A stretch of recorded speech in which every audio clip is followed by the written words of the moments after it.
Dobrý den, vítám všechny příznivce firmy VETA a jejich řady Mini Epics.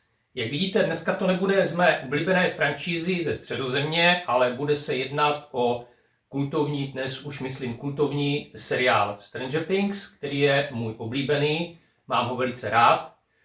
Budu to dneska dělat tak, že všechny figurky naraz, takže ta recenze bude trochu větší.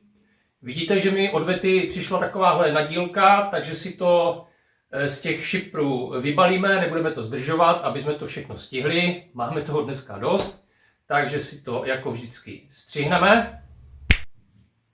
Máme tedy vytaženou první dvojici ze šipru. Vidíme tady první dva artboxy z dnešního recenzovaného maratonu. Jedná se o, myslím, že to řeknu dobře, jedná se ano o Mikea a Willyho. V obou případech se jedná o limitované edice. Samozřejmě Mini Epics dělalo v této řadě i standardní, ale pokud to šlo, bral jsem vždy limitku, která má o něco jakoby navíc přidanou hodnotu.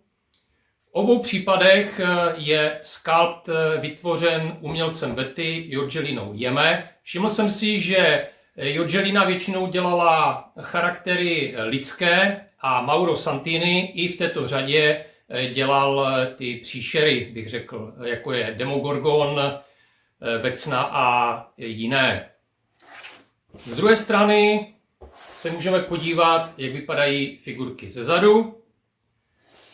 Na boku vidíme další postavy z této řady. No a z té poslední strany samozřejmě tak, jak VETA tyto figurky vyrobila, i s popisem některých detailů. V tomto případě u těchto limitek je to u Mikea sušenka, kterou drží v ruce, a u Willa je to hrací kostka. No, hodíme si sem další pány na holení. Tak, druhá dvojice, kterou tady máme vytaženou ze šipru a vidíme jejich artboxy, je Dustin a Lucas. Opět se jedná, ano, v obou případech o limitované edice. Lucas drží v ruce vysílačku a Dustin, myslím, že je to kompas. Na zadní straně opět vidíme figurky, jak vypadají zezadu. Z jedné boční strany další figurky v této řadě, to znamená v sérii Stranger Things. No a v poslední řadě, samozřejmě, teda na poslední straně boční, vidíte figurky, zase jak je VETA vyrobila, zase s popisem některých detailů, kdy je tam samozřejmě uvedeno, že Dustin drží v ruce ten kompas a Lucas má v ruce vysílačku. Opět sculpt, protože je to lidská postava, jak jsem již uvedl, dělala Jorgelina Jeme. Tak, dáme si tu další. Třetí nášup, třetí dvojice artboxů, opět lidské postavy. No, jestli se teda o téhle postavě dalo říct, že je úplně teda lidská. Jedná se samozřejmě o 11 nebo 11 a tady se jedná o Eddieho, který vedl klub Hellfire Club neboli klub pekelného ohně. U Eddieho se jedná opět o limitku, tady u 11 se jedná o standardní verzi.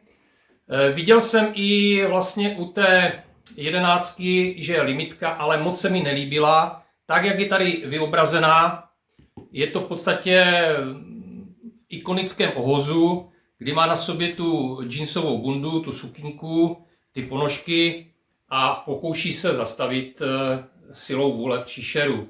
Tohle se mi líbilo daleko víc, přestože se nejednalo o limitku a měl jsem možnost limitku koupit. Na této straně samozřejmě vidíme zase tak, jak to VETA vyrobila tuto figurku s některými detaily. Eddie tady dělá ty svoje ďábelské rohy. takže se liší od jiných verzí, které Mini Epix v této sérii dělala. Eddieho, myslím, dělala celkem ve 3 verzích. Bylo tam se štítem z popelnice a s improvizovaným kopím. Pak tady tuhle, kdy dělá ty ďábelské rohy. A myslím, že 3. byla Eddie, jak hraje na kytaru. Teď si nejsem úplně jistý. No. Z druhé strany boku samozřejmě další figurky v této řadě. No a na přední straně přes blister a tady s popisem vidíme, jelikož, jak jsem říkal, lidské postavy, takže opět skulptor Vetty Jorgelina Jeme. Tak, stříhneme si to, dáme si tady poslední dvojici. Máme tady poslední 2 artboxy. A to nejlepší, no nevím jestli nejlepší, v každém případě 2 záporáci nakonec, neboli 2 příšery, Vecna, Demogorgon. U Vecny jsem bral taky standardku, protože se mi líbilo, jak je skropený krví. U té limitky, teď jsem si vzpomněl, když jsem se bavil o té 11 předtím, že limitka byl, myslím, double pack. Tam byla ta 11 v tom úboru, jak byla v tom bazénu, v takovém bíle s těmi senzory na hlavě, ale Vecna byl napaintnutý tak normálně, jako kdyby zrovna vylezl z čističky. Tady ta krvavá verze se mi líbila daleko víc, proto jsem ji vzal, i když se nejedná o limitku. Demogorgon limitka je. Od standardky se liší tím, že má na pravé zadní noze past na medvědy, do které se chytil. Na boku se můžeme podívat tak, jak figurka je vyrobena, opět s popisy některých detailů. U Demogorgona samozřejmě je tam popsaná ta past, která je chycená na noze. U Vecny jsou ty popisy podobné. Tam je jenom něco ohledně skalptu a vlastně tím, že ten paint se trochu liší. Z druhé strany samozřejmě zase ostatní figurky v této řadě, jak i na ostatních artboxech. Když se podíváme na přední stranu, kde přes blister vidíme obě 2 příšery, tak máme tady popis a jak jsem řekl, jelikož teď se nejedná o lidské osoby, tak sculpt dělal Mauro Santini, který to má se svojí kolegyní teda takhle pěkně rozdělané, že ona dělá ty lidské, on dělá ty příšeráky. No, artboxy máme teda všechny úspěšně představené, takže si to můžeme z těch artboxů konečně vytáhnout. No, pokračujeme pomaličku dál. Teď si to budeme vytahovat, tak jak jsem avizoval, se všech artboxů. První dvojice zase opět Mike a Will. A zatímco u Willa jsem teda měl štěstí a figurka má dobrou stabilitu a drží i bez toho transparentního stojánku, který je samozřejmě, nebudu to říkat u každého, obsažen v každém z artboxů a je u každé figurky, tak bohužel Mike, i když má docela velkou plochu těch chodidel, tak se natolik komíhal, že by určitě spadl, takže ho musím dát na ten stojánek. Jak jsem tak zjistil a bude vidět i postupně u dalších, skoro u všech ten stojánek je třeba, takže doufám, že na tu poličku v té vitrince, kde to chci dát, se mi to všechno vleze, protože ten stojánek přece jenom ukrajuje z toho prostoru, protože mezi nimi musí být trošku větší rozestup, než když je bez stojánku. Takže Mike s oplatkou a Will s hrací kostkou. Tak, budeme pokračovat dál. Další dvojičku, kterou máme vytaženou z artboxu a kterou vidíme vybalenou, je Dustin a Lucas. Dustin naštěstí, i když má nohy poměrně blízko u sebe, dobrá stabilita, což je super. Lucas ten mě zklamal. Musel jsem použít zase stojánek, tím se mi zase trošku zvětšuje ten problém s tím, jestli se mi to vůbec vleze na poličku ve finále. Doufám, že ano. No nic, budeme pokračovat v krasojízdě, vybalíme si další. Máme tady předposlední dvojici. Bohužel tady jsme opět ještě přitvrdili, co se týče té stability, protože u 11, Eleven i u Eddieho ani v jednom případě tyto figurky nedostaly do vínku stabilitu. Stojánky jsem musel použít v obou případech, jinak by se poroučely k zemi. Jsem vážně zvědavý, až to dám na tu poličku, kam to chci dát, do jedné řady, jestli se mi to tam kvůli těm rozestupům a těm stojánkům vůbec vleze. No, uvidíme. Tak, čeká nás ještě poslední dvojice. Máme tady poslední dvojici k vybalení z Artboxu. Tady byla má úspěšnost, dalo by se říct 50%, co se týče stability figurek.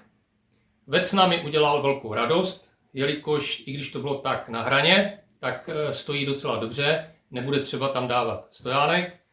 Demogorgon, ten mě hluboce zklamal, přestože má velké tlapy, je rozkročený, stojánek vyžaduje, jelikož nebyl schopný udržet vůbec žádný balanc. Takže další úspora prostoru už nebude. Máme všechny figurky vytáhnuté z Artboxu, postupně si je budeme dávat na ten talíř, řekneme si k ním něco, prohlídneme si je a zkoukneme. Takže ještě si to střihneme. Nyní, zatímco si pěkně zblízka prohlédneme všechny dnešní recenzované figurky ze seriálové franšízy Stranger Things, si řekneme ke každé figurce nějaké ty údaje a představíme si její filmovou předlohu. Jako prvního můžeme vzít například Lucase, v seriálu celým jménem Lucas Charles Sinclair. Zde je vetou spodobněn tak, jak byl k vidění v první sérii a s vysílačkou v ruce. Celková výška figurky je 14,7 cm a váha cca 0,1 kg. Sculpt Georgelina Yeme a limitace 3000 kusů. Jako druhý je tady William Will Byers ve svém typickém ohozu, jak byl k vidění v seriálu, zde s hrací kostkou, kterou používali v seriálu při hraní dračího doupěte ve své ruce. Celková výška figurky je 14,3 cm, váha asi 0,1 kg a sculpt opět Georgelina Yeme a limitace této figurky je 3000 kusů. A máme tady Michaela Mikea Wheelera, jehož filmová předloha byla vzorem pro třetí figurku v pořadí, zde spodobněnou s Cookies, nebo taky jinak řečeno se sušenkou v jedné pozvednuté ruce. Tady je celková výška uváděna 14,7 cm a váha asi cca 0,1 kg. Sculpt opět Georgelina Yeme, jedná se, jak už bylo řečeno, o lidský charakter, lidskou osobu a ty většinou dělala ona. Limitace je zde uváděna 3000 kusů. Pak tady máme dnešního prvního padoucha jménem Vecna, který se nám poprvé představil ve 4. sérii Stranger Things a je více než důstojným protivníkem všech hlavních postav. Celková výška recenzované figurky je přesně 16,6 cm a celková váha něco přes 0,1 kg. U sculptu je malá změna a na svědomí jej má druhý z osvědčeného tandemu umělců Vety a řady Mini-Epics Mauro Santini.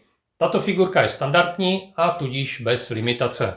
Jako další máme v vzorném poli postavu Eleven neboli 11 v outfitu, v jakém se nám představila v první sérii po svém útěku z výzkumného střediska a poté, co se seznámila se čtveřicí kamarádů. Zde je celková výška figurky 13,7 cm a váha asi 0,1 kg. Sculpt, jelikož se jedná o lidský charakter, dělala Georgelina Yeme opět a tato figurka je ze standardní řady a tudíž bez limitace. Dalšího v řadě máme dnešní druhou zápornou postavu v podobě Demogorgona, který byl nebezpečným protivníkem a nebylo radno se mu stavět do cesty. Stejně jako v seriálu je i zde spodobněn s rozevřenou hlavou v útočné póze. Celková výška této figurky je 16,6 cm a váha něco lehce přes 0,1 kg. No a jelikož se jedná opět o monstrum, Sculpt provedl stejně jako u Vecny Mauro Santini a limitace je zde pouze 2000 kusů. Předposlední kousek na točně pod naším drobnohledem je Eddie Munson, vůdce Hellfire klubu, oficiálního klubu Dungeons and Dragons neboli dračího doupěte na Hawkinsově střední škole. Hráč na elektrickou kytaru v jeho kapele Corroded Coffin a kamarád a vzor pro Dustina a Mikea. Výška figurky je rovných 18 cm a váha zase něco opět lehce přes 0,1 kg. Sculpt Jorgelina Jeme a trochu vyšší limitace, jež je 5000 kusů. Poslední z dnešních recenzovaných figurek a poslední ze čtveřice kamarádů je Dustin Henderson s jeho typickým úsměvem, kudrnatými vlasy a neodmyslitelnou čepicí, z které se představil již v první sérii. Celková výška této figurky je 14,7 cm a celková váha 0,1 kg. Sculpt a limitace je stejná jako u ostatních kluků, to jest umělec Jorgelina Jeme a počet kusů 3000. Nebudu tady popisovat každou figurku zvlášť, jelikož recenze bude i tak docela dlouhá a zřejmě bych se i opakoval. Kdybych to měl vzít celkově, musím říci, že spokojenost je u mě dosažená, jelikož kvalita je u všech kousků stejná a sculpt a paint je jako vždy u Wety na dobré úrovni. Tahle série mě obzvláště potěšila, protože tenhle seriál mám hodně rád a s každou další sérií je dle mého lepší a lepší, což v dnešní době nebývá tak často zvykem a spíše tomu bývá naopak. Pokud bych měl vypíchnout nějakou z dnešních figurek, rozhodně to bude Eddie, který je udělaný naprosto excelentně, ať už se jedná o sculpt anebo paint, a ty detaily se, myslím, hodně povedly. Tím samozřejmě nechci říci, že zbytek nestojí za nic, ale hold vždy se v každé skupině najde něco, co mezi ostatními určitým způsobem vyniká, a v tomto případě je to rozhodně Eddie Munson. Takže to byly dneska figurky z kultovní série Stranger Things od firmy Weta a jejich řady Mini Epics. Byl to trošku maraton, dělali jsme všech 8 figurek naraz, snažil jsem se, aby tam byly zastoupeny všechny ty hlavní postavy a charaktery jako v seriálu. Nechtěl jsem to kouskovat, doufám, že jsem vás neuspal. Myslím, že figurky se velice povedly a osobně teda nejvíce musím říct, že se mi líbil tady Eddie. Tam si u toho sculptu a paintu opravdu vyhráli, ty detaily jsou krásné, ať už té bundy oblečení nebo čehokoliv, o čem už teda byla řeč, nebudu se znova opakovat. Já vám děkuji, že jste vydrželi, že jste zhlédli, za případné nějaké komenty. Na konci samozřejmě ještě bude fotogalerie, tam si můžete prohlídnout jednotlivé figurky samostatně nebo dohromady, pěkně v klidu a detailu. No a už se jenom rozloučíme a já se budu těšit u nějaké další recenze, ať už od firmy Weta, anebo nějaké jiné. Mějte se hezky a ahoj.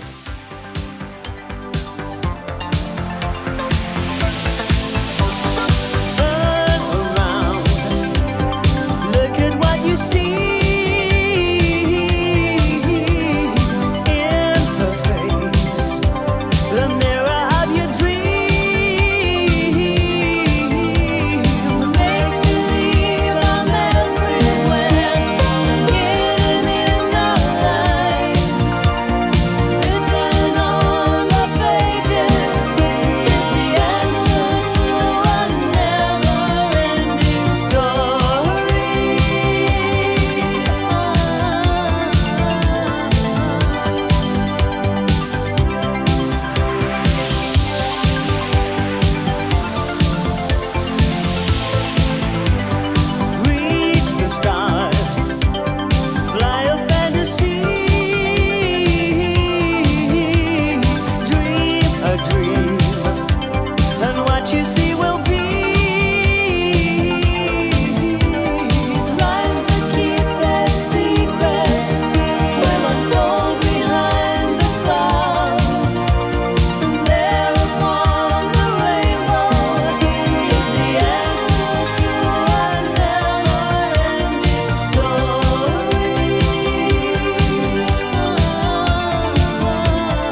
or she may fade away.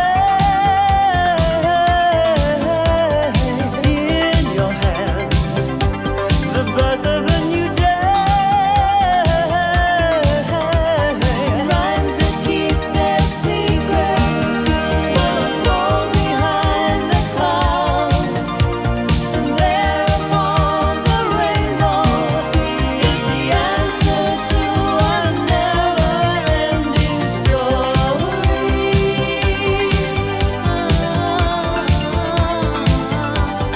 Never-ending story.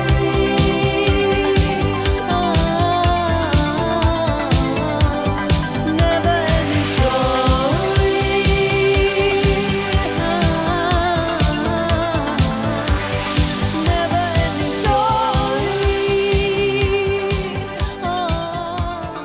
Turn around, look at what you see in her face.